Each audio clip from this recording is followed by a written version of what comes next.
ውዶቼ ማሮቼ ኡምራ ላይ ማለት ነው ሀጅ ላይ ማለት ነው መካ ላይ ሀጅ ላይ ያለ ወረቀት ሀጅ የምታደርጉ እህቶቼ ተጠንቀቁ። ማለቴ በጣም ከባድ ህግ ወጥቷል። እሱ ምንድን ነው? 20 ሺህ ብር የሳዑዲ አረቢያ 20 ሺህ የሳዑዲ አረቢያ ሪያል እና እንደዚሁም ደግሞ ለ10 ዓመት ያክል ሳዑዲ አረቢያ ምድር ላይ እንዳትረግጡ የሚያደርግ ህግ ወጥቷል። በየሜሴጃችሁ ስልካችሁን እዩት ማለት ነው። በእርግጠኝነት ታገኙታላችሁ። ይቅርታ። ሰላም አለይኩም ወራህመቱላሂ ወበረካቱ። ውድና የተከበራችሁ የተወደዳችሁ የሉት ቤተሰቦች እንደምን አላችሁ? እንደምን ቆያችሁ? እንደምን ሰነበታችሁ? ከኔ ጋር አልሐምዱሊላህ ረብል ዓለሚን ሁሉ መልካም ሁሉ ሰላም ነው። ለዚህ ዩቲዩብ ቻናል አዲስ የሆናችሁ ላይክ እና ሼር ሰብስክራይብ እያደረጋችሁ ቤተሰብ እንድትሆኑ በትህትና ጠይቃለሁኝ። ውዶች ለምንድን ነው ላይክ ማታረጉኝ? አረ ሼም ነው። ላይክ አድርጉልኝ፣ ሼር አድርጉልኝ። ዛሬ ደግሞ የምነግራችሁ ነገር አለኝ። ሌላው ከዛ በፊት ከምንም ነገር በፊት እባካችሁ ይችን ምስል ላይ የምትመለከቷትን ልጅ ቻሌንጅ እናድርጋት። 500 ሰው ነው የሚያስፈልገው። ሁላችንም 500 ሰው 1,000 የኢትዮጵያ ብር ብናወጣ በእርግጠኝነት እናሳክማታለን። እና እባካችሁን ቻሌንጅ አድርገን እናሳክማት። ተው።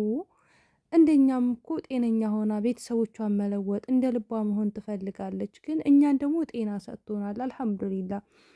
እና ለገበሬ ልጅ ይሄ ብር ቀላል አይደለም። 500 ሺህ ብር ከየት ነው የሚመጣው? እና እባካችሁን ውዶቼ ማለት ነው። እናንተ ደግሞ የማችሉ ከሆናችሁ ደግሞ ሼር አድርጉ። ቻሌንጅ እንግባ፣ ቻሌንጅ እንቀላቀል። እባካችሁን አዳምጡ ከጆሯችሁ። ሌላው ደግሞ ዛሬ የመጣሁበት ነገር ምንድን ነው? ሳውዲ አረቢያ እንኳን ደስ አላችሁ ልበላችሁ። ህጉ እስከ 6 ወር ይቆያል።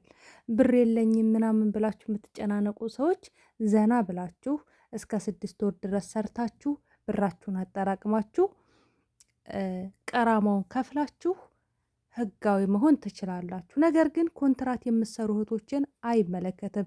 እዚህ ጋር ማወቅ ያለባችሁ ከዚህ ጊዜ ጀምሮ ከኮንትራት የምጠፉ እህቶቼ እናንተን አይመለከትም። ከዚህ በኋላ የምጠፉ እህቶቼ ህጋዊ ልሁን ብትሉ አትችሉም፣ አይቻልም። ህጉ አይፈቅድም። አይፈቅድም። አሁን ይህ ህግ ከመውጣቱ በፊት የጠፋችሁ እህቶቼ፣ በቅርብ የጠፋችሁ እህቶቼ ማውጣት ትችላላችሁ። እንደምንም እንደማንም ተፍጨርጭራችሁ ህጋዊ ሆኑ። ነገር ግን ህጋዊ ስትሆኑ ደግሞ እዚህ ጋር ማስተዋል ያለባችሁ ነገር አለ። 10 ዓመት 20 ዓመት 10 ዓመት 15 ዓመት የተቀመጣችሁ እህቶቼ እንደው ለምንድን ነው ኢቃማ ብላችሁ የምትሉት? ምን ልትሰሩበት፣ ምን ልታደርጉበት? ከዚህ በኋላ ያለውን እድሜ እኔ በሰው ሀሳብ ላይ አልገባም። ነገር ግን እኔ የምሰራበት ነገር አለኝ፣ ውጭ ሰራበታለሁ፣ ንግድ አደርግበታለሁ ምናምን የምትል ካላችሁ ኦኬ ያስማማናል። ነገር ግን ወጪው ከባድ ነው። በቅርብ የጠፋችሁ እህቶች ግን ለእናንተ ግን በጣም ቀላል ነው። ምክንያቱም ቢያንስ የ2 ዓመት የ3 ዓመት ቀራማ ናት። ቀላል ነው የሚሆነው። አንድ ጊዜ ነቅል ካደረጋችሁ ገና የመጀመሪያችሁ ከሆነ 2,000 ብር ነው ነቅል የምታደርጉት ማለት ነው። ሁለተኛ ከሆነ ደግሞ 4,000 ብር ነው የሚሆነው እና ወጪው ብዙ አይከብድባችሁም ማለት ነው። እና ኮንትራት ያላችሁ እህቶችን ደግሞ አይመለከትም። ይሄ ህግ የሚመለከተው ማንን ነው? ጠፍተው የሚሰሩ እህቶችን፣ ጠፍተው የሚሰሩ ተኮንትራት ቤት አልመቻችላቸው ብሎ ሰዎቹ ክፉ ሆነውባቸው ብቻ በምንም ይሁን በምን ጠፍተው የሚሰሩ እህቶችን ብቻ ነው የሚመለከተው ይሄ ህግ ማለት ነው። ማንንም አይመለከትም። ኮሜንት ላይ ስላየሁ ነው።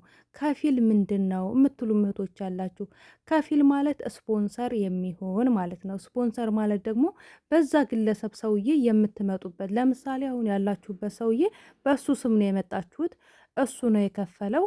ያ ሰውዬ ምን ይባላል? ከፊል ይባላል። ውጭ ላይ ደግሞ ውጭ ላይ በግሌ ልስራ ስትሉ ደግሞ እዚህ ጋር ማወቅ ያለባችሁ መስማት ያለባችሁ ነገር ምንድን ነው? በውጭ ልስራ ስትሉ ግዴታ ምን ማድረግ አለባችሁ ቶቼ? እናንተ የዛን የከፊላችሁን ቁጥር ማወቅ አለባችሁ። አዲስ ከፊል የምታደርጉትን ሰውዬ ማወቅ አለባችሁ። እሱ ጋር መስራት እንደሌለባችሁ፣ ውጭ ላይ እንደምትሰሩ በቃ ያለ ኬፋችሁ እንደፈለጋችሁ እንዲለቃችሁ ይሄን ነገር ተነጋግራችሁ ነው ከፊል እንዲሆናችሁ ፍቃድ የምሰጡት ማለት ነው። ካልሆነ ግን ከባድ ነው። ካልሆነ ኮንትራት ውስጥ ገብቼ እኔ ከባድ ነው። በዚህ ሰዓት ላይ በዚህ ኑሮ በተወደደበት ሰዓት ላይ እኔ ኮንትራት ሆኜ ለመስራት ኢቃማ አያስፈልገኝም። ነገር ግን ኮንትራት ሆኝኝ ከሆነ ራሱ ችሎ ነው ራሱ ከፊሉ ችሎ ነው እናንተ እዛ ሰውዬ ጋር ትሰራላችሁ።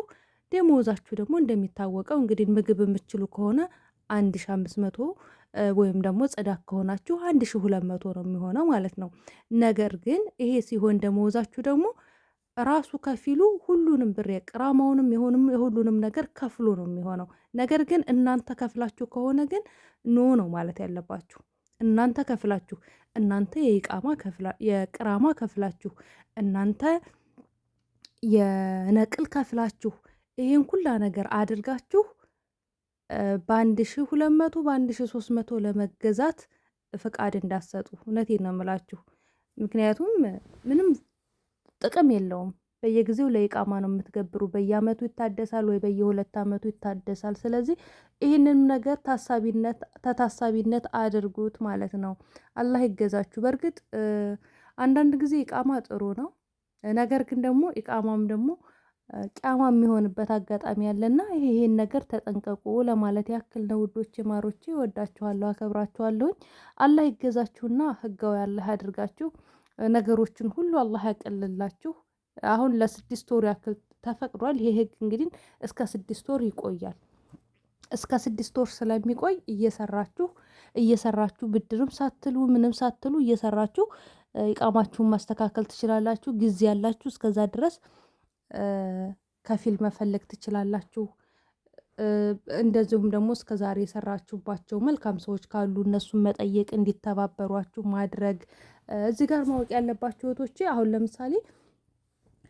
አሁን ለምሳሌ ምሳሌ ተሰጣችሁ የግል ገበያ መክፈት ተፈለጋችሁ ምንድነው የምታደርጉት? ያ ከፊላችሁ በዛ በከፊላችሁ ስም ነው የሚሆነው። በእናንተ ስም መሆን አይችልም። በዛ በከፊላችሁ ስም ነው። ስለዚህ ይሄ ነገር ጥንቃቄ ልታደርጉበት ይገባል ማለት ነው። ምክንያቱም ውጭ ላይ የሆነ ንግድ ልስራ ብትሉ የሆነ ነገር ላድርግ ብትሉ ይሄ ከፊል እንደው አላህን ይፈራል ወይ ምናምን የሚለውን ነገር ትንሽ ማጥናት አለባችሁ። በተለይ በደላላ የሚመጣ ከፊል ከባድ ነው። የምታውቁት እንደው ምናልባት በስራ አጋጣሚ የተገናኛችሁት ሰው ምናምን ከሆነ አህለኑ ሳህለን፣ ካልሆነ ግን ከባድ ነው የሚሆንባችሁና ጥንቃቄ አድርጉላችኋለሁ ውዶች። አላህ ይገዛችሁ። በተረፈ ደግሞ ይሄንን ይመስላላችኋለሁ። ለማንኛውም ደግሞ በመጨረሻ የረሳሁት ነገር ምንድን ነው? የሀጅ ወረቀት ከሌላችሁ ምን ትደረጋላችሁ? የሀጅ ወረቀት ሳይኖራችሁ መካ ላይ ሀጅ የምትሰሩ ሰዎች ቅጣት ተጥሏል። ወደ 20 ሺህ ብር ቅጣትና ለ10 ዓመት ያክል ሳውዲ አረቢያ ላይ ድርሽ እንዳትሉ እና የዚህ ሀገር ህግ ተወሰነ ነው። በቃ እንደ ኢትዮጵያ እንዳይመስላችሁ። እንደ ኢትዮጵያ ቡግልም አይደለም። እንደ ኢትዮጵያ ወረቀት ላይ የሚቀመጥ ህግ አይደለም። ህግ ነው። እዚህ ሀገር ይፈጸማል፣ አለቀ። እና ተጠንቀቁ ለማለት ያክል ነው። ወዳችኋለሁ፣ አከብራችኋለሁ። በሌላ ቪዲዮ እስከምንገናኝ ድረስ በያላችሁበት ዓለም ዳርቻ ሰላማችሁ ይብዛልኝ። ሰላም አለይኩም ወራህመቱላሂ ወበረካቱ።